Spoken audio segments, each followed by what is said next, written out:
That is where you find me. It's where you find everything about me. I don't post much of my poetry, but soon, albums Viatwa, soon playlists on TikTok are coming out just for my poetry by Lihle M. Alright. So how was your experience, Lagu talent show?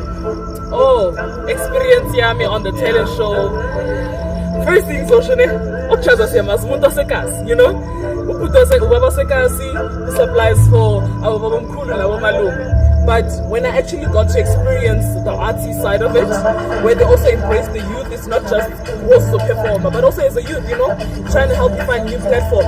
It really inspired me and I really enjoyed it. I really love doing it, and I wish for them to grow so that we can attend more of those and we grow as young artists. 100%. Bafowethu, as we always say, shall be continued.